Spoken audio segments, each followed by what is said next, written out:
hired a coach immediately, and it was expensive, and I didn't really have at the time I was going, this is a lot of money, and I didn't really have it to invest, but I thought, okay, I'll try it out.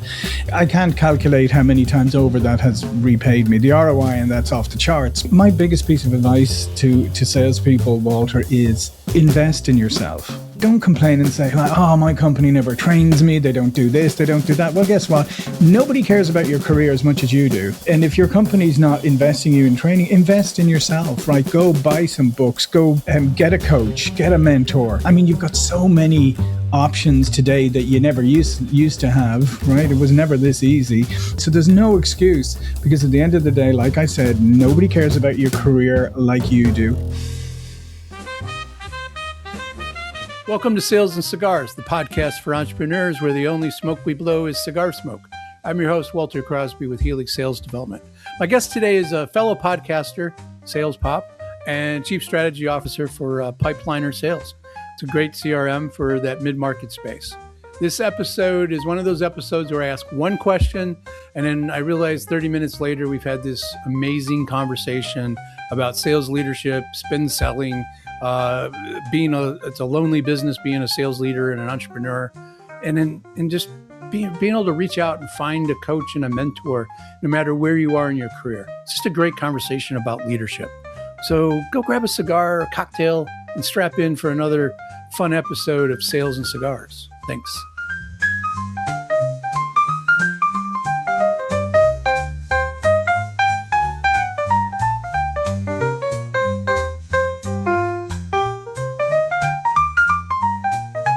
So John, welcome to Sales and Cigars. I appreciate you taking some time out of your busy schedule. I'm delighted to be here, Walter. Thank you so much for inviting me. Yeah, this is great. I love the whole setup you have. I appreciate it. I've been a guest on your podcast, and this is a little overdue. So been looking forward to this. I'd like to start off with a question that helps the audience kind of get a sense as to who the guest is. And I get a lot of positive feedback on this. So is there a book that either you reread or you gift a lot in a business setting? Yeah, absolutely. Spin Selling by Neil Rackham. It's one of the oldest and most and the best-selling business book of all time. And I was fortunate to take over Huthwaite at one stage, which owned the Spin Selling IP, which Neil Rackham had originally set up that company, then been bought by a couple of different people.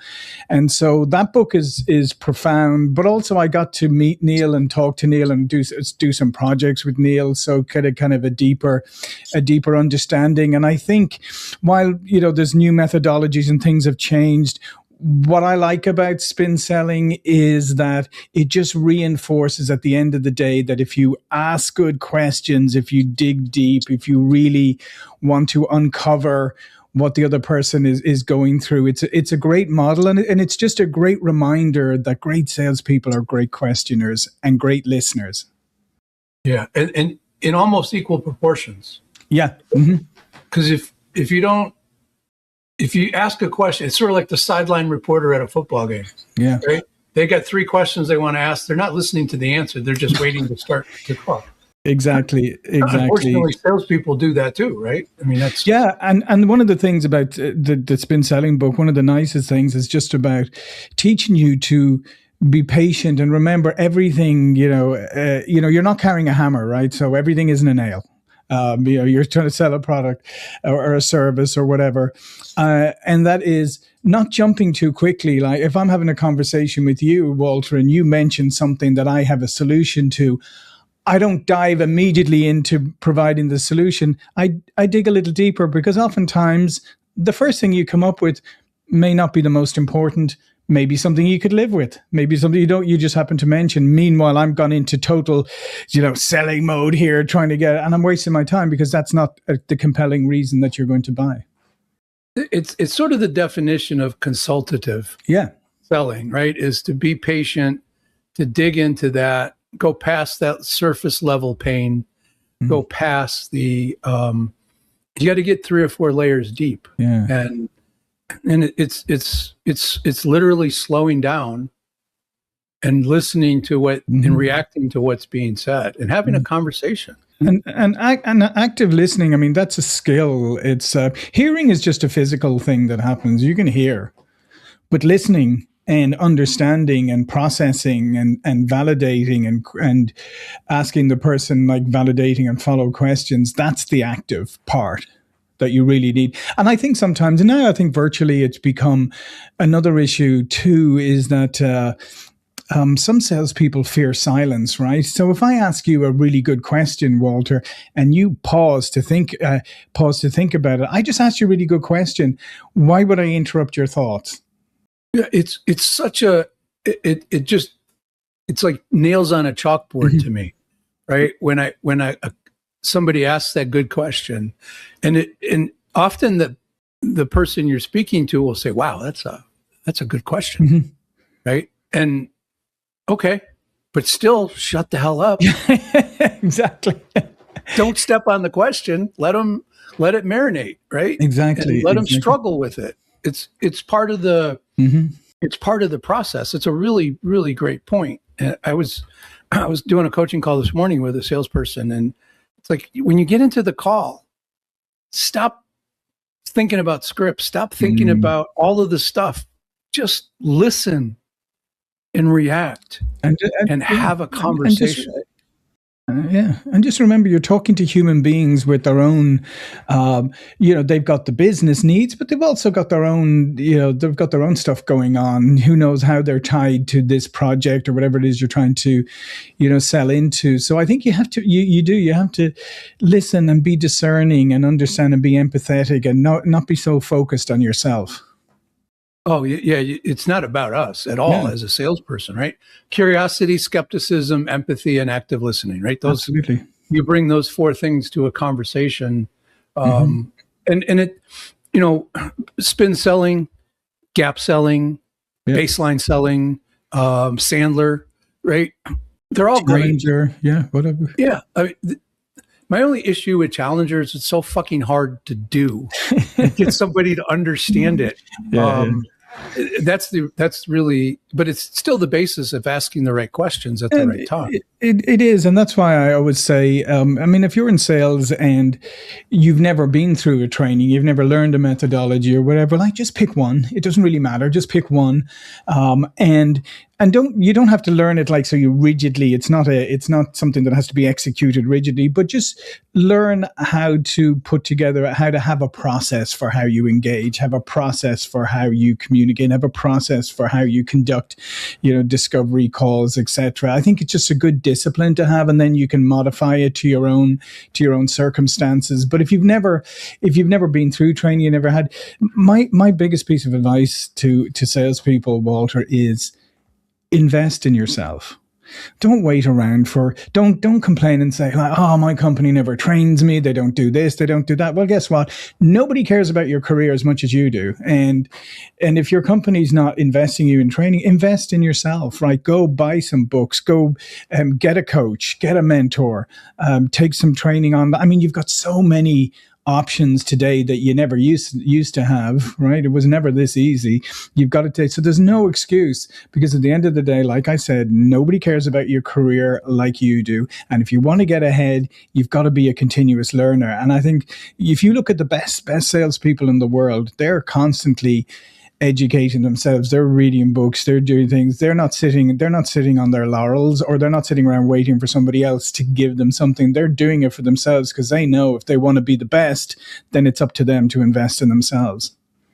It's so true. And I hadn't really thought about that in a while. It used to be you buy a book, $15, $20, and you can gain some knowledge and get ahead. But today, between YouTube and AI tools, there's so much that you can do for yourself. I mean, sure, a company should. Yeah, they should care. They should be supporting you. They should be coaching. They should be providing training. Absolutely. But it's your career. Yeah, exactly. It's your revenue. It's your income. And if you do that, you're going to be more valuable. Whether it be with the company you're with or the next company. Yeah. And as I always say to people, Walter, is I guarantee you have a hobby, right? I guarantee you have some kind of hobby. And whether, maybe you play golf, maybe you pickleball, I do martial arts, whatever. I guarantee you invest money in that hobby, right? Maybe you get a coach for your golf swing. Maybe you're getting, pickleball lessons, whatever it is. That is never going to put bread on your table. Right. Right. But you're prepared to invest in it because you want to be better. But then ask yourself, why aren't you prepared to invest in the thing that does put bread on your table? That's such a good point, right? Especially like golf or tennis or pickleball or whatever. Martial arts. It takes a lifetime to master. Exactly. To truly master. Well, you nenever master. You're always a student. That's true. That's why it is a practice. And I do meditation and I use an app to do that, and it's practice. Yeah. You're never there. If you get a couple of minutes out of it, right, where you actually create the environment that you're looking for, that's a win. Yeah. Even 2 minutes out of 15 is a win. Absolutely. So, and you mentioned earlier being on a coaching call with somebody, and that's what I would really recommend is for salespeople is go hire a coach. And you may say, oh, well, that's a lot of money and everything. But I can tell you from my own experience, like my first executive level job, when I first got onto an executive team, a VP level, I hired a coach. I hired a coach immediately, and it was expensive, and I didn't really have at the time I was going, this is a lot of money, and I, didn't really have it to invest, but I thought, okay, I'll try it out. And I can't calculate how many times over that has repaid me. The ROI and that's off the charts because the minute I started engaging with the coach asked me at the time, said, well, what do you want to be? And I said, I want to be the best VP on this team, right? And she goes, well, why don't you want to be the CEO? And I said, well, yeah. She goes, don't you think you could do that job? And I'm like, yeah, well, I could. I do want to maybe at some stage. And she goes, well, that's what we're going to aim for. Okay. And anyway, long story short, I was CEO of 2 companies, subsequently to that. But that's the value. And today, hire a coach or at least go find a mentor. That's the thing I would say, at least go find a mentor. Yeah. And they're available. There's a difference between mentors and coaches, but it's doing something for somebody to push you. Mastermind groups are another thing that are a popular, available, and the right one that's aligned with what your objectives are. I remember I was probably 12 years into my career. And I would hear the same commercial on the radio when I'm going out to make sales calls, right? I would just hear the same guy. And one day I was just like, that discovery call didn't go the way I wanted it to. And I said, screw it. I'm calling Jerry, right? And I spent money similar to you that I didn't really have. And in 3 months, I realized that ROI in 3 months, and it's just been through the roof. And he's still a coach, right? I owe him a phone call as of right now. He called me yesterday right, to check on me. It's that thing that we do when we're trying to get better, sharpening the saw, right? And calculate the money that you spend to get better. And there's always an ROI on that if you're serious about it, right? If you're just doing it to say you're doing it, but it's a really powerful message. No, 100%. And it applies to sales leaders, it applies to salespeople, and it applies to CEOs. Absolutely, because they're often on an island. And I think that's really an important part of it too, is like whether you're a bag carrying, salesperson with your sales leader, CEO, all of those are lonely positions in many ways. The salesperson's out there on their own. They're often the only role in the organization where a significant amount of their compensation is variable. So, other people in the company are sitting around you or whatever virtually. they know their income is predictable, right? They know what's coming next month. Maybe there's a bonus at the end of the year, whatever. Most salespeople, their income is not predictable, so it's a lonely place. So I would say absolutely go find somebody to help you. Sales leaders, how many sales leaders are top salespeople promoted into that position and then who struggle because, again, most companies don't invest in management training, not even forget sales leadership training, just basic management training, even, to be able to, transition. So again, it's a lonely place. And as you said, CEO. So having these outside people who, they don't carry the baggage of somebody inside your organization. They don't have any, biases or whatever. Their job is just to help you and a sounding board for you. And it's a great way to be able to talk about things that you can't talk about internally in the organization, but that you need to bounce off somebody. And like I said, salesperson, sales leaders, yeah, they're all relatively lonely positions at the end of the day. Yeah, lonely is a good descriptor. And having somebody that challenges your thinking, is. I'm lucky. I've always had coaches and mentors, but I've curated that, and they come from the weirdest places. When you're not expecting it. But I'm lucky because my wife understands what I do. She thinks I'm crazy. She doesn't understand how you can, do what we do, right? Where you go out and you have to create something every day. There's no consistency to it, right? Unless you're consistently prospecting. But she understands the mindset in the sense that she appreciates what I go through. So, and she thinks differently than I do. Right. I'm a live on the edge kind of guy, and she's more of like risk adverse. So I can say things to her and get a perspective that balances me out, that brings me closer to the middle, that maybe brings me off of that edge. Like maybe that's a little too crazy of an idea. Right. But not everybody has a spouse that you can talk to like that. So I consider myself lucky there. But you got to have somebody in your space to be able to work with. Yeah. No, I was going to say, and the other thing I would say today is to really be up on your business acumen, because I mean that's a really important part. I think today is that you can have really good quality business conversations, and you can be a business equal of whoever you're talking to, because you're bringing knowledge from whatever you do, from customers you serve and all of that, but really understanding the business of business and the business of your customer. Because I think once upon a time, some salespeople could get away without really being that savvy about business. It was all about just closing the deal.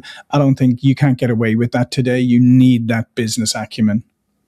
You really do it. And you don't need an MBA. No. And you don't need to be high finance, but you need to understand how business operates. And you need to, especially a sales funnel, and then how that impacts finance, how that impacts manufacturing and operations and service and the like, and be able to navigate those conversations. And again, if you do that with a certain amount of curiosity, you really get to learn each time you engage with a prospect or a customer, because you're going to get a different perspective from maybe a different industry or an adjacent industry. And you start to be a sponge. Exactly. And that's where you become valuable, because if I talk to you, Walter, and I've talked to 10 of your competitors and I know what's going on and I've gotten their different perspectives, I have something of value to share with you. Something that you don't have, because you probably most likely have not had the same type of conversations with 10 of your competitors that I may have had. And that's where I think people need to be more confident. That's what I say about being a business equal. You're coming with a product or service to solve a problem or to create an opportunity, but you're also coming with real insights that you've gathered and that are valuable. So even your initial conversations you should look on those as very valuable. You are bringing value to the equation. And it's almost a mandate these days, right? Anthony Iarino talks about doing an executive briefing.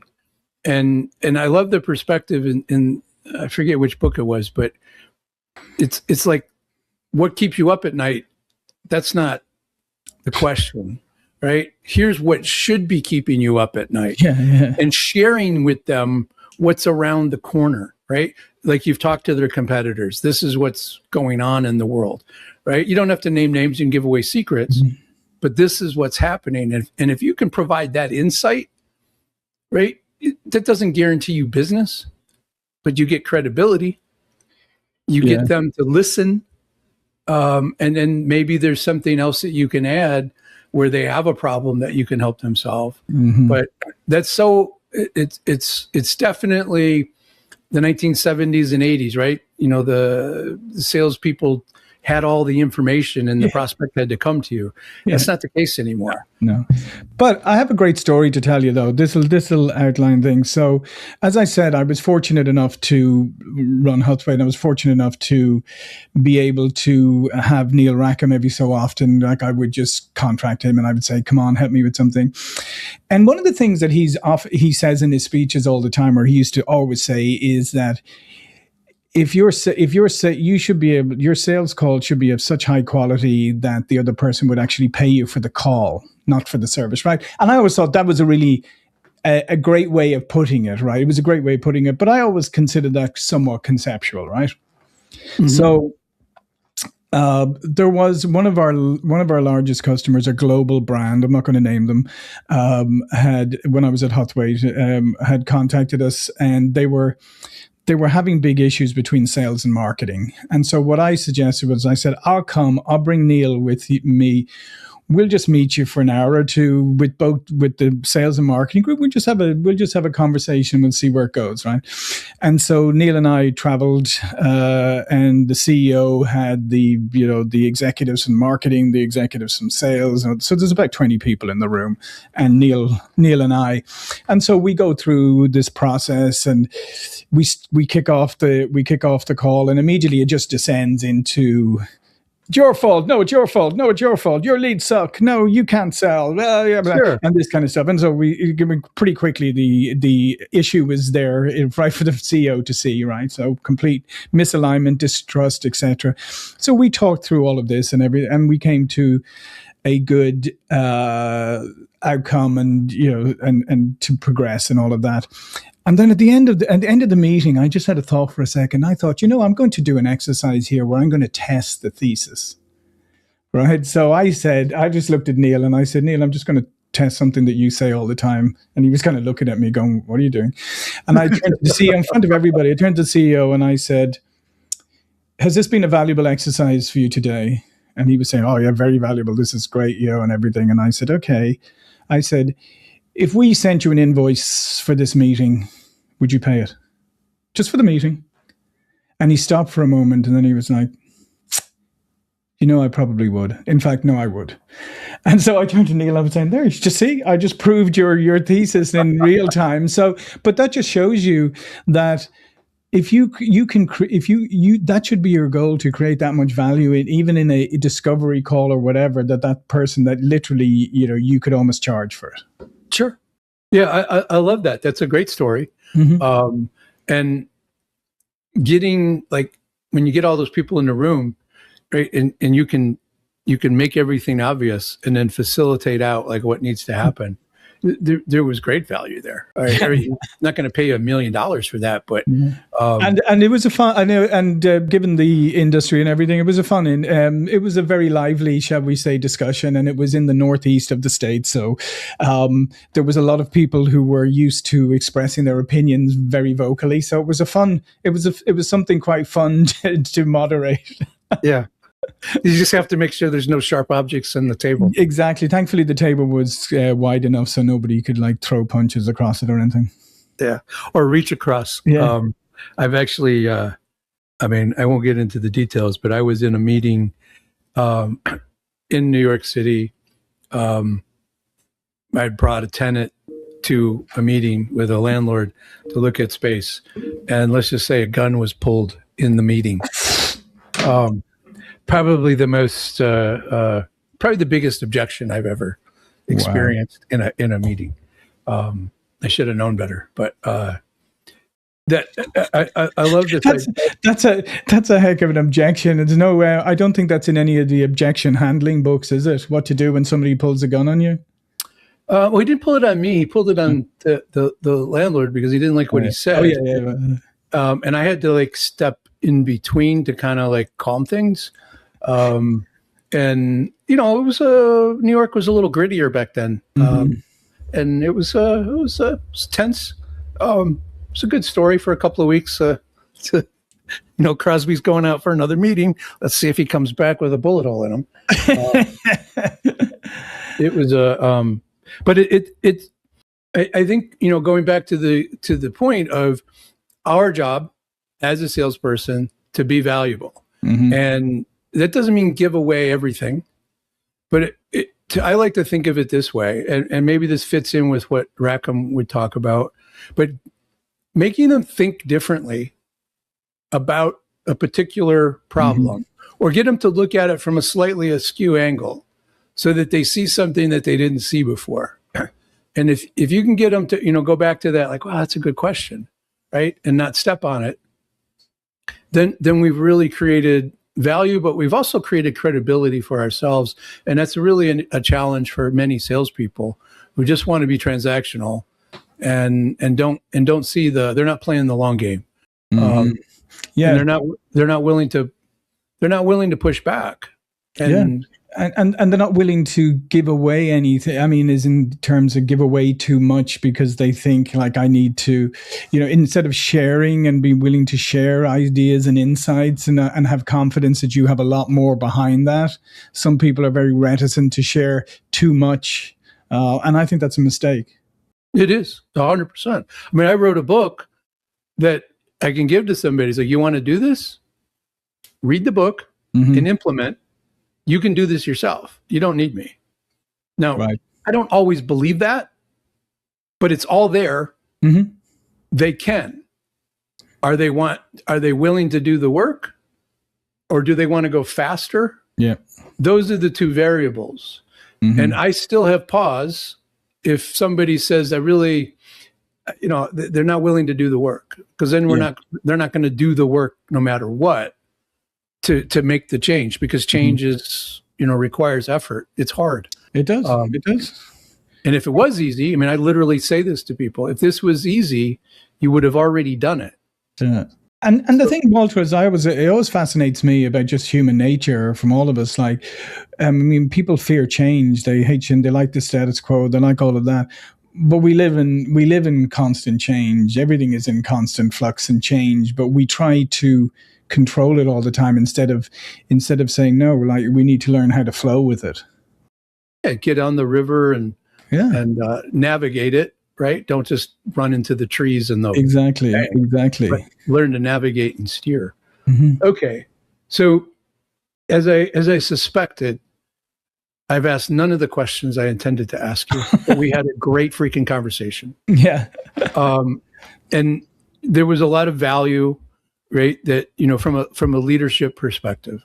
So let's talk a little bit about John, what you do, the company, how people can get a hold of you, what the situation might be where you can add value.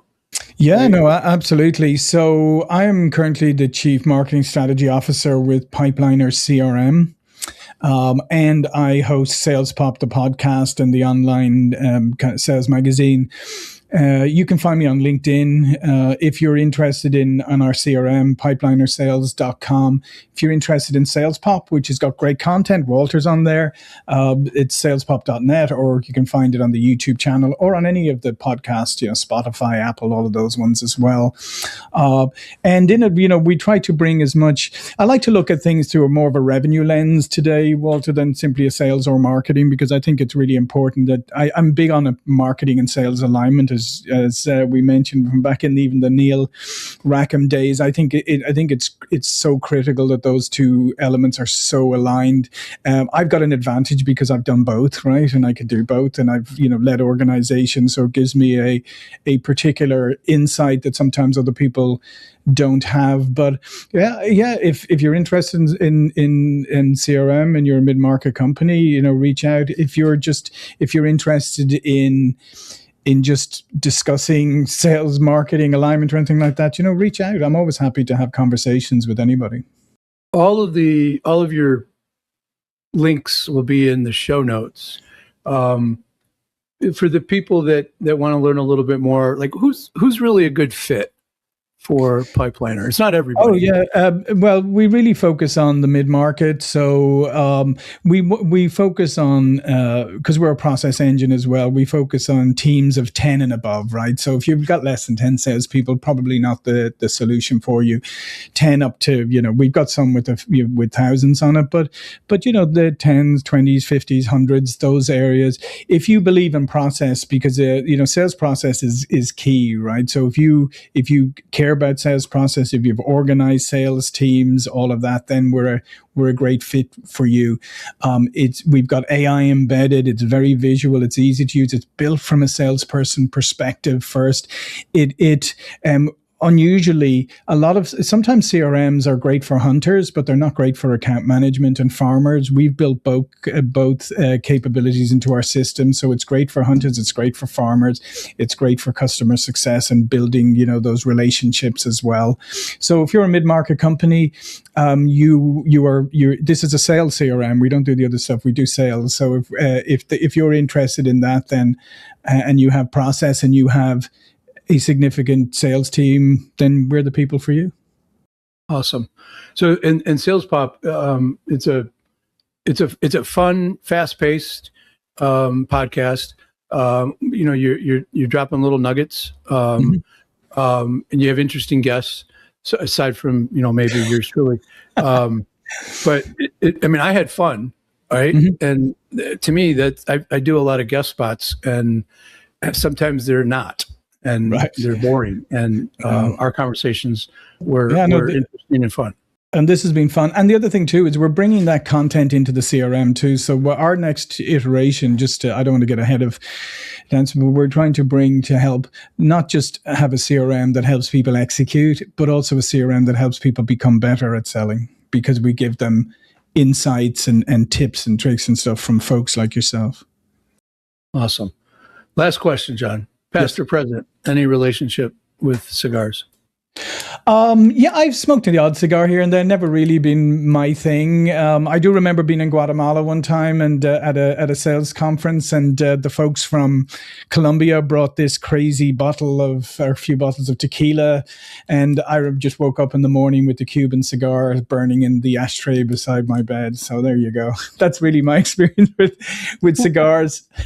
Who goes to Guatemala for a sales conference? It was a regional conference. Yeah. All right. Because that's an interesting venue. Oh, it's a phenomenal venue, actually. Antigua, Guatemala. It's the old city. It's not the outside the capital. It's the old city, and it's beautiful. Yeah. Awesome. Okay.